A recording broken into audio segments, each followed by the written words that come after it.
Thank you for coming, this evening na pala.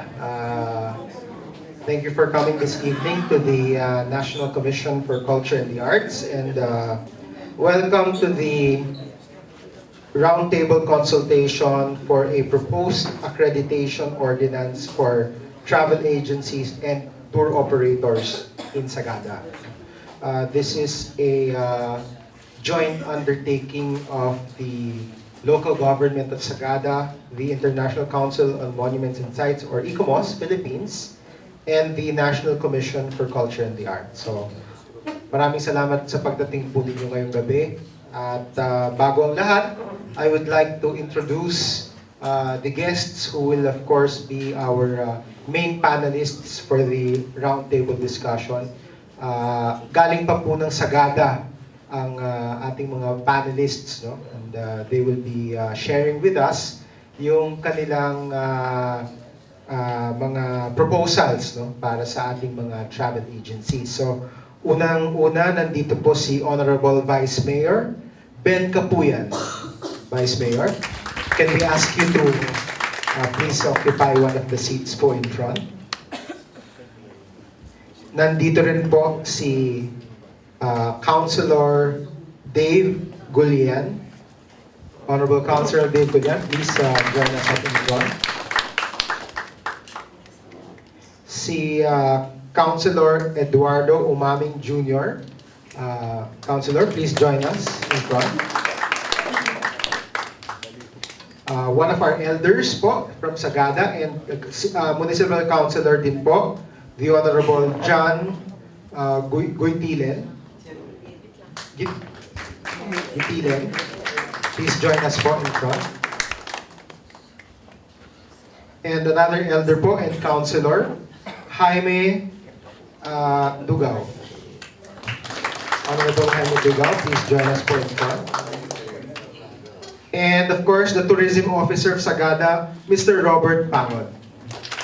Thank you. Mula naman po sa International Council on Monuments and Sites, we would like to call on the President, Architect Dominic Galicia.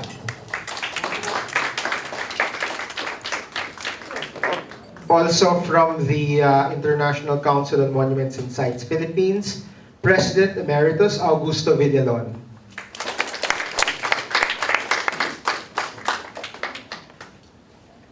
We'd also like to call on one of the trustees of ICOMOS Philippines, Architect Rene Luis Mata.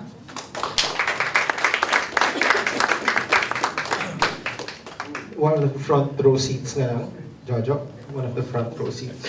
No, yeah, you can face and we also call on another trustee of ICOMOS Philippines, Ms. Tracy Santiago.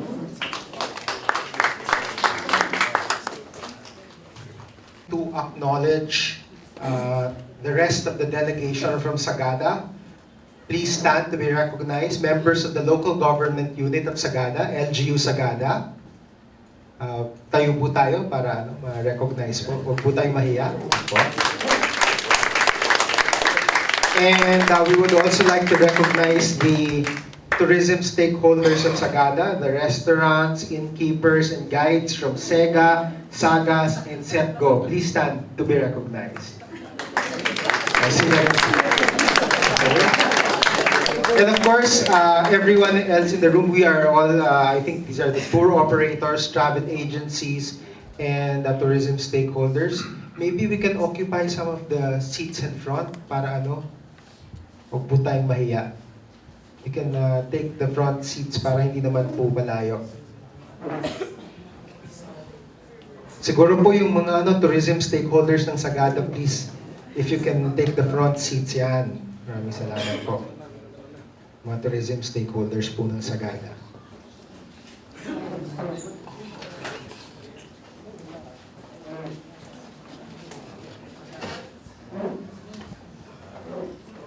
Maraming salamat. To give the welcome remarks for this evening, I would like to call on the President of ICOMOS Philippines, Architect Dominic Galicia.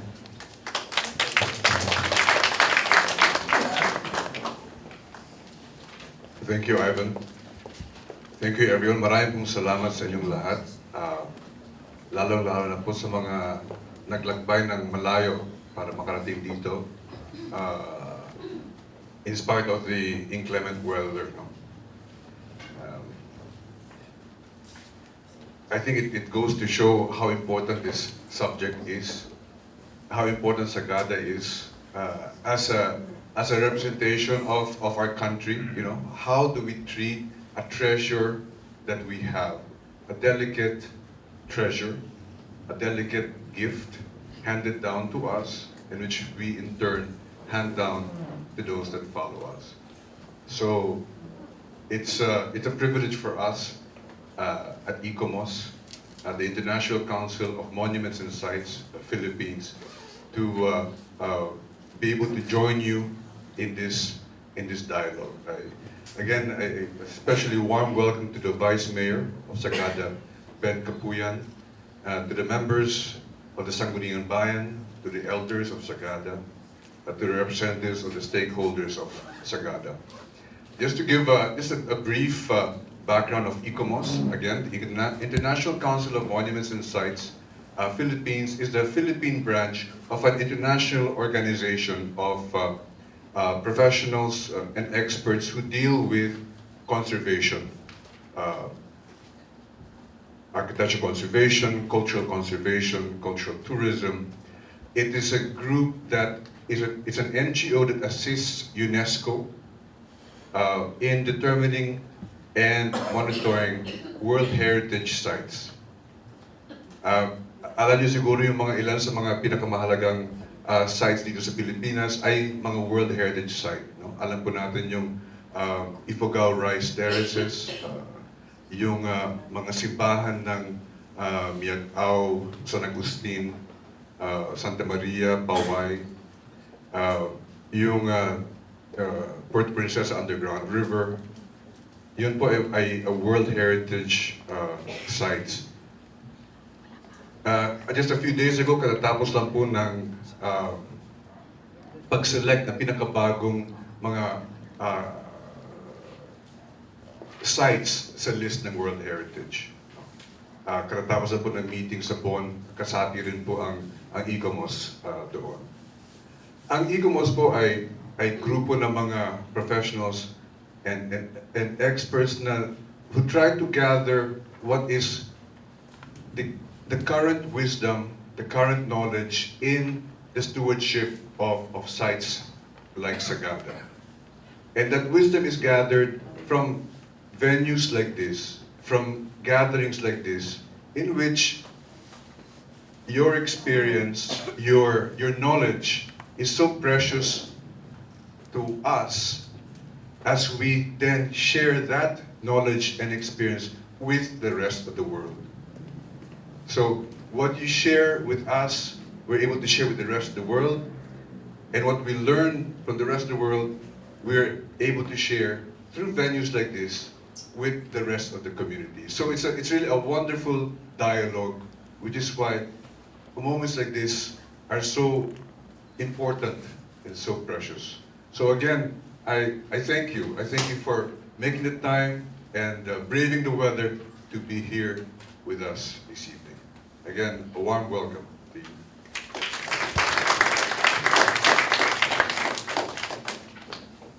Thank you very much, Dom. Muli magandang gabi po sa inyo lahat. I'm Ivan Henares. I'm also a member of ICOMOS Philippines, and I'm the Vice President of the ICOMOS International Cultural Tourism Committee. And I will be your moderator for tonight. So, before we continue, we're just waiting just to let everyone know that there are still people on the way, including the Department of Tourism car, who will be here to talk about TOT accreditation naman. So there are a lot of things that we will be discussing tonight, and of course, at the end of the day, we will try to come up with the best solutions for Sagada. But to give us more details on that, I would like to call on the Secretary and Trustee of ICOMOS Philippines, Tracy Santiago, to give an overview of what will happen tonight.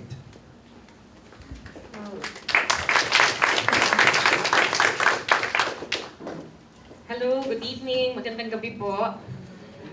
Maraming salamat sa pagdating ninyo. Ako po yung tinatawagan ninyo for reservations for tonight. And I am very glad, I'm very happy that despite the weather condition, marami pa rin po ang nakapunta dito sa isang napaka-importante na dialogue between Sagada and travel agencies. Now, paano po ba ito nagsimula? It started last September. The LGU of Sagada requested for technical assistance from the National Commission for Culture and the Arts. Technical assistance in terms of architectural conservation and also cultural tourism.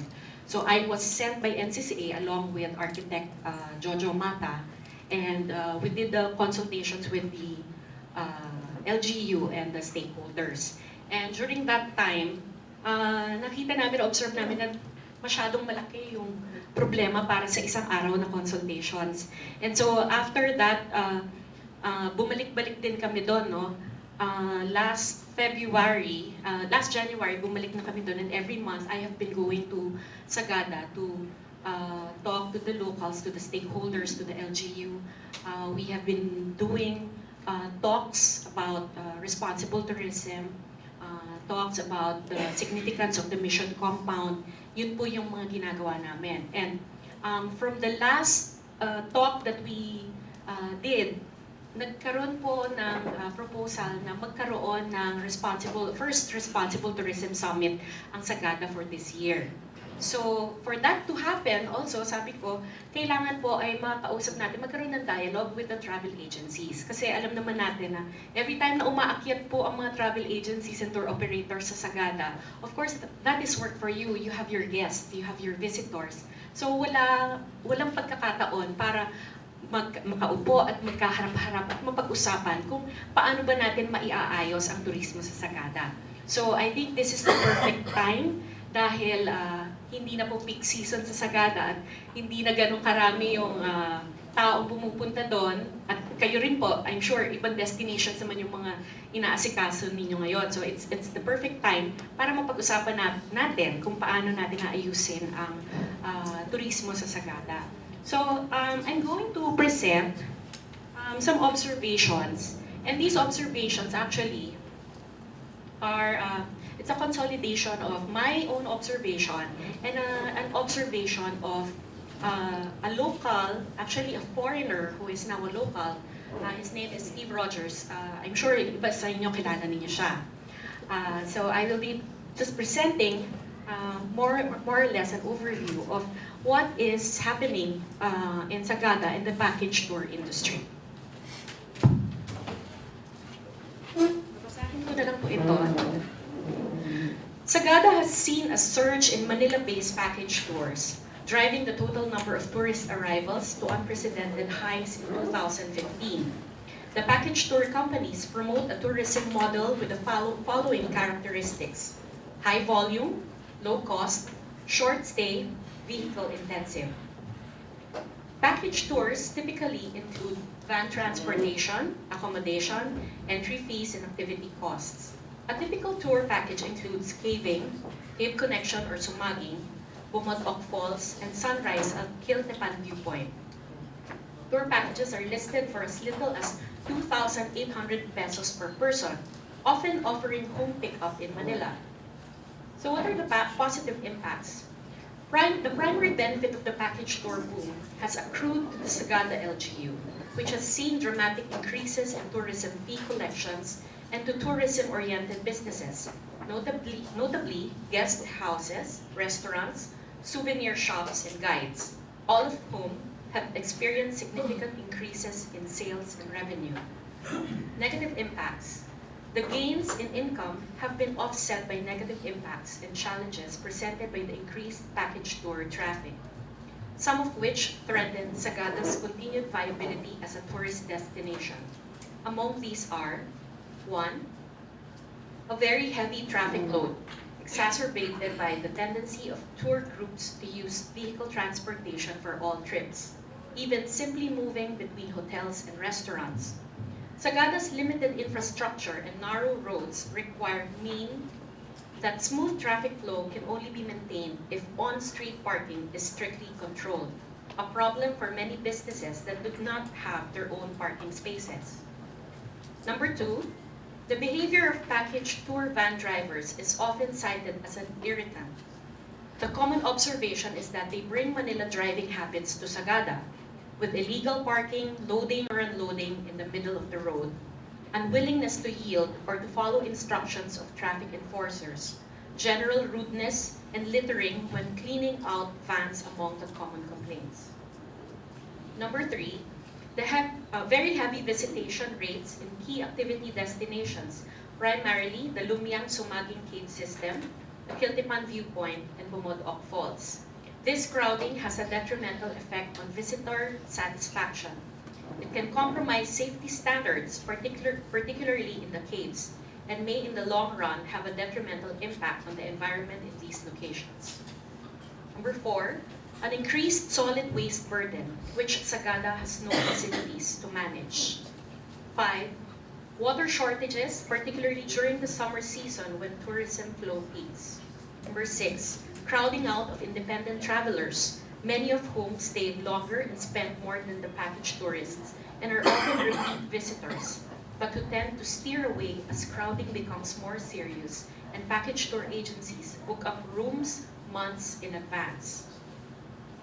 Tour agency, tour leaders, and drivers sometimes demand kickbacks or commissions for bringing guests to a hotel, restaurant, or guide group, an unacceptable practice in Sagada, and actively try to press rates down and persuade guides to violate prescribed guide to guest rations.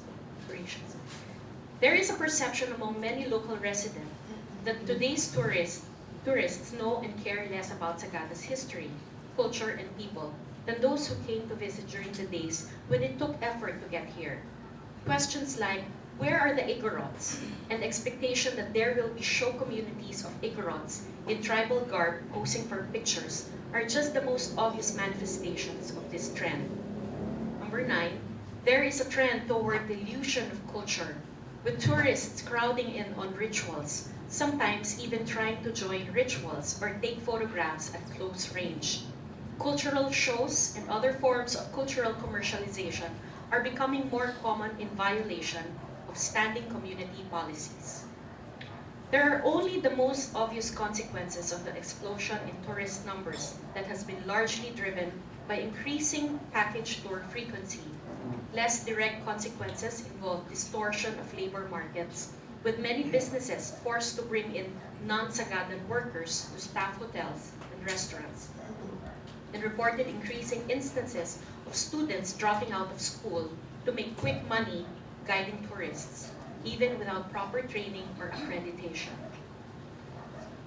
Some remedial steps that we thought of for the travel agencies. These are measures that tour agencies can take to reduce these impacts. It includes voluntary reduction in numbers of tours and size of groups, especially during peak season. Opening up to more diverse activity destinations in Sagada, and adopting more diverse scheduling to reduce traffic at the Lumiang-Sumaging Cave System, Kiltipan, and Bumodok. Thoroughly briefing van drivers on acceptable driving or parking practices in Sagada, and working with the LGU and the community to assure compliance. Briefing their guests on Sagada's history and culture, and on proper behavior and etiquette within the community, including behavior around rituals, the need to conserve water, and the need to manage solid waste. Urging or requiring guests to walk as much as possible, in particular, trips within the town center, such as between a hotel and restaurants or shops, should always be on foot, not by vehicle. And last, strictly observing safety measures, particularly the prescribed guide-to-guest ratio in the caves and at other activity areas. The LGU and the community also have an important role to play in improving this situation. Stronger regulations need to be adopted, and enforcement needs to be consistent. Both tourists and agencies will follow rules if the message is consistent and if rules are enforced. Thank you very much.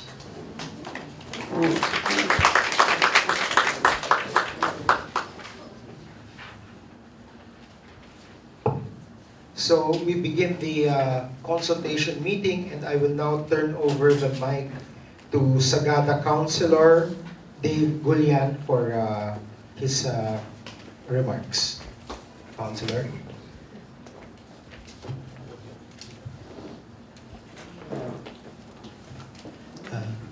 Thank you very much,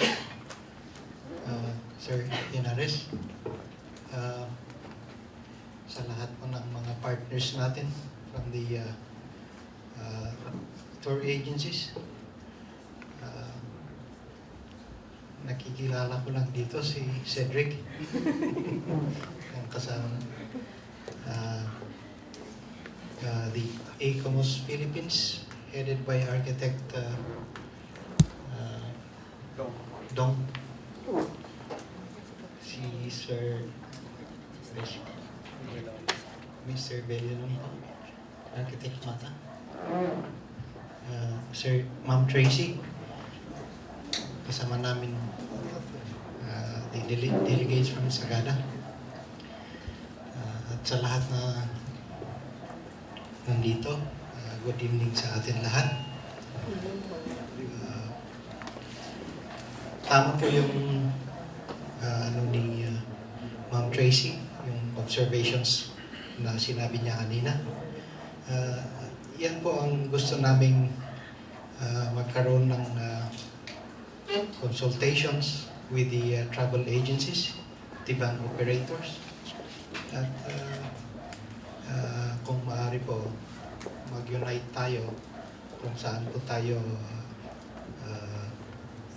kung ano pong magiging magandang solusyon sa ating industriya.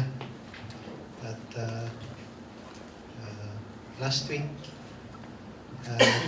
we had a consultation with the stakeholders din. At yan din po yung parang discussions namin. At nagpapasalamat po kami kay Ma'am Tracy. Parang siya po yung nag-coordinate ng meeting na ito.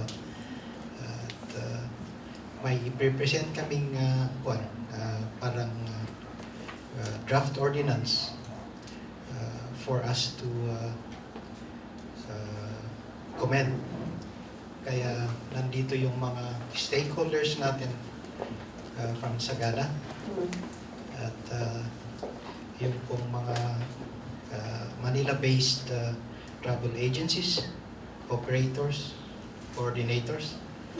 At tayo ay titingnan natin po yung pinakamagandang solution sa ikakabuti po ng Sagada, rain or shine. Thank you po.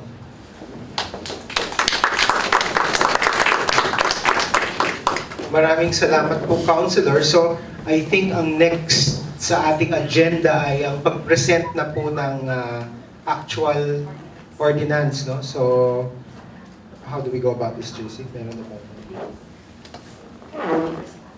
Councilors, present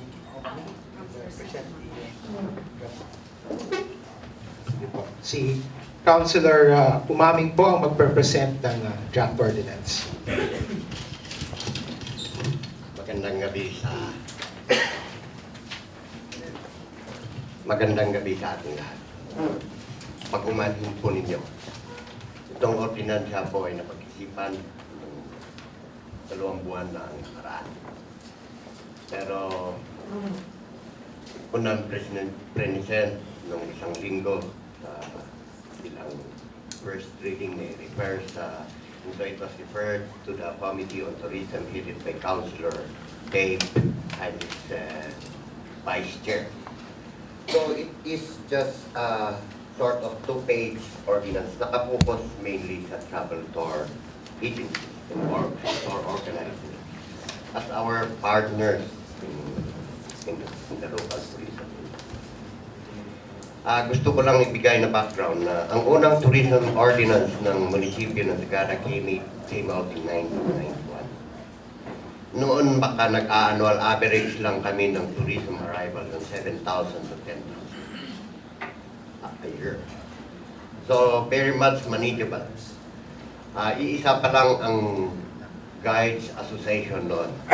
They are sa ordinance na yan, they are automatically commissioned as the guardian of our tourism spots, who are responsible in protecting against vandalism, in protecting against irresponsible disposal of waste, including littering. Pero 2004, maraming nangyari. So, a new tourism code. It was upgraded into a tourism code at nagkaroon na ng maraming regulation. Mainly na tinitignan namin noon yung guiding and their responsibility as guides sa aming pag-protect sa aming mga tourists. Unfortunately, totoo yung lumalabas. Kasi I've already met some coordinators of tour agencies deliberately and collaborating with local guides na to go beyond that guide tourist ratio.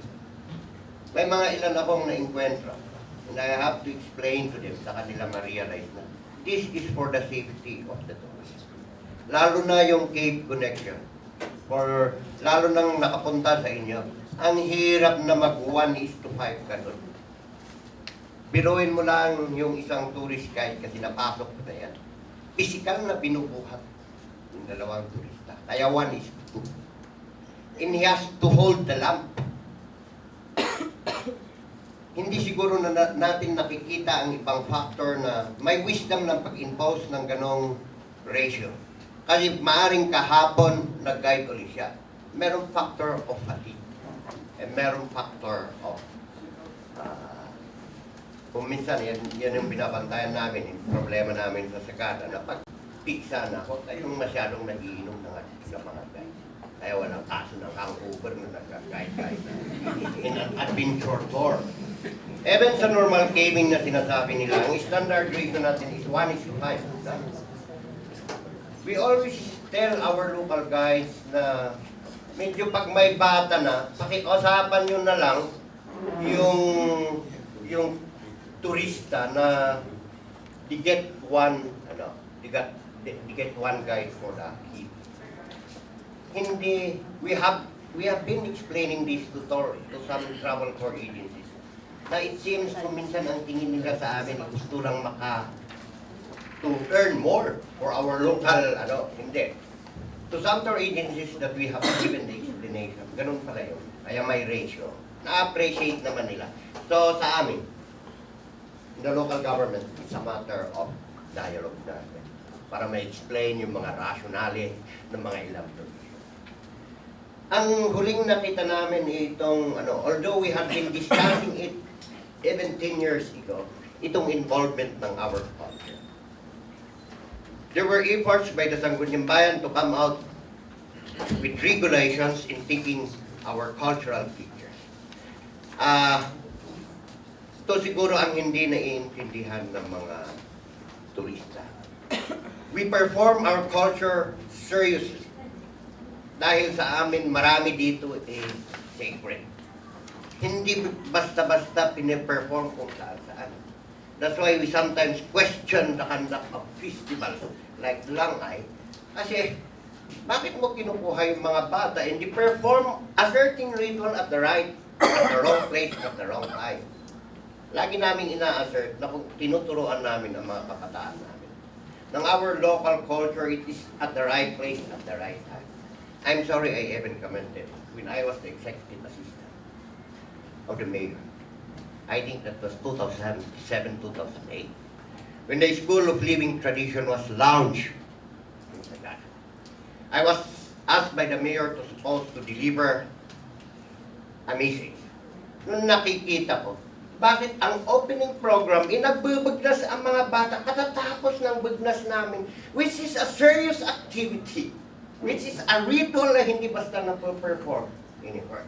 So I tell this, even the NCCA coordinator, I think that was, is now the counselor of Tadjan, Evelyn Tacloban, we meet several times, nire-raise ko sa kanya, na-realize na yun.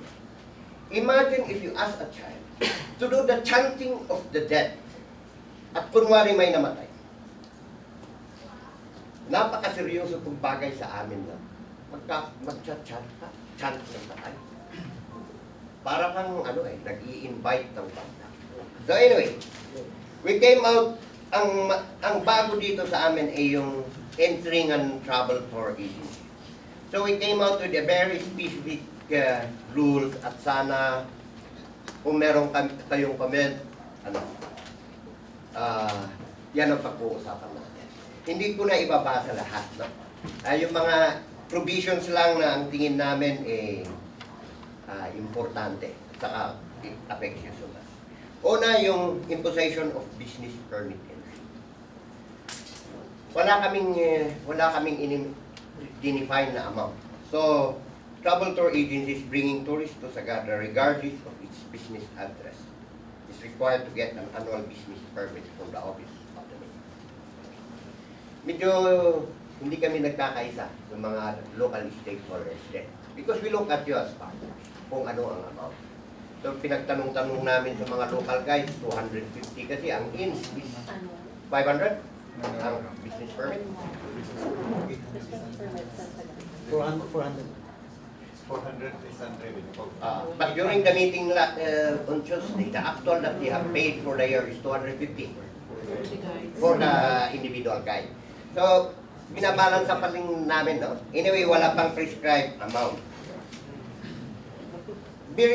Bilang partner din, ang isang provision, yan yung isang importante.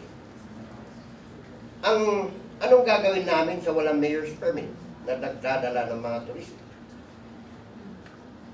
Depende na sa enforcement namin, and hopefully we can enforce that travel tour vehicles bringing tourists without a business permit shall be penalized the amount of 50 pesos per tourist guide, in addition to the environmental that we collect from every tourist. So, ganun lang. Ito yung record nyo lang, no? At saka na natin pag-uusapan mamaya. Yung registration of tourists, ito ang matagal na medyo problema namin, no? We hope as partners, travel tour agencies, their coordinators, will register the exact number of tourists at the tourist information. Yung iba, ang tingin nila dito nung dati, parang additional na bayad na naman. We have to recognize sa amin sa LGU when we impose this registration in recognition that our tourism is an adventure. Ay nakukuha namin lahat ng And you have been, maybe you have already heard the news na by 10 o'clock, nahanap namin yung turista na nalalaman namin kung sino pang turista ang hindi nakaka-uwi sa kanya. And it's actually disturbing a small town. That's the rationale of requiring them to register. The last thing that happened in the cave is, nung nangyari yung flash flood, hindi namin ma-confirm immediately kung ilan ang nasa loob. Kasi maraming yung ilan hindi nag-register. Saan sila naka-check Anong pangalan nila? Yung posibleng nasa cave. Hanggang sa nailabas sila lahat, saka namin ma-determine na, ito pala ang mga And I hope, ito kasi ang nasa provision ng tourism code na palaging nababalibay. And we have been also calling the attention of our local guys. Kasi kung minsan din sila, ina-under-declare nila ang number of tourists na ginagay nila. Until ang naging remedial namin dito lalo na pag-peak ng tourism, nagpapadala na kami talaga ng personnel sa cave na nagbabantay. Yan po ang so business permit, yung penalty sa walang business permit, tapos yung registration of tourists. Yung pangapat, engaging the services of locally accredited guides only. If you remember sa background ng first tourism ordinance namin, it is our local guides ang siya rin ang mga gwardiya ng aming tourist spots. And I will recall one of our guides who is now also into business now, Pirit in Spain. This is a guide in the 1990s na hinabol ang isang taga-Bulacan. Unfortunately, taga-Bulacan ang pinangsawa niya. Hinabol niya with the vehicle. I was then at the office of the mayor. Hinabol niya dahil nagsulat sa loob ng cave.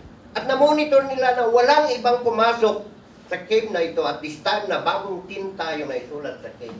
Kundi yung mga ay nahabol. I don't know how that was penalized already. I do no longer remember. That is the purpose why we enforce locally guides. Kung minsan, yan yung complaint namin sa Banawi guides. Galing sa Banawi. They do not appreciate 42nd time nila, third time na nila nakarating, alam na daw nila ang kanilang lugar. I think that's not just the point. The point is, we are ensuring na walang masamang nangyayari sa aming mga tourist spots na nature-based karamihan and culture-based. Yung pangalawa, ito yung bago. Yung engaging the services of local vehicles. Dalawa din ang nakikita namin. Una, itong mga drivers namin sa Sagada, like the guys, are also considered as the protectors of our tourism spot. Pangalawa, ang observation namin sa mga Manila drivers, totoo yung observation ni Tracy. Hindi nila alam yung high road courtesy. Yung mga drivers namin sa Sagada, nagtataka kayo, ang layo pa ng sasakyan, magtataka yung turista, bakit tayo nakatigil? Hintayin natin umakyat yan. Kasi from here to there, na nakita ko, walang pwedeng magsalubong yung sasakyan natin at sasakyan na lumarating. So we have to wait here kasi mas malawak. Lusot ng lusot. And secondly, ang next na isang na-observe namin sa drivers from Manila. We found out that they are actually tired. I talked to several drivers ng tourist. Waiting time nila, migamal 9 o'clock. Actual na alis, alas 2. Dumating sila sa Sagada, alas 2 ng hapon, sila pa rin ang mag-drive. So, yan yung pinapakiusapan. Pero namang if you come here for the safety of your clients, patulog din. Bago kayo wala kayong tulog after 2 days. Alis na naman kayo. Yun yung rationale nito. So we also impose fees for So anywhere, no tourist vehicles shall be bringing their tourist client to any of the tourist spots. Ang pinag-usapan natin sa consultation to, except in Bangaan, no? Kasi may parking sila. But they will just stay in Bangaan, and then local vehicles na ang susunod. Yung pangalawa dito is to minimize yung traffic congestion. Ang very narrow ang road system namin sa Sagada. Hindi pa nga 8, mga 8 yata. 8 meters wide, or may mga 6 pa. Pag umikot lang ang 100 tourist vehicles, traffic na talaga. It will take you more than 2 hours from the cave, 2 kilometers lang hanggang sa poblasyon. We are very glad that it so happened that Councilor Bldg is also the chairman of the local church official. And he invited me na maging secretary ng parish assembly nila. And so we work together and we convince the vestry or the local church official to open their property as a parking area during peak. So we require that all tourist vehicles shall park at the designated parking area. A provision. At merong penalty na 500 pesos. Anyway, lang pa lang ito for discussion purposes kung pag-uusapan natin yung ilang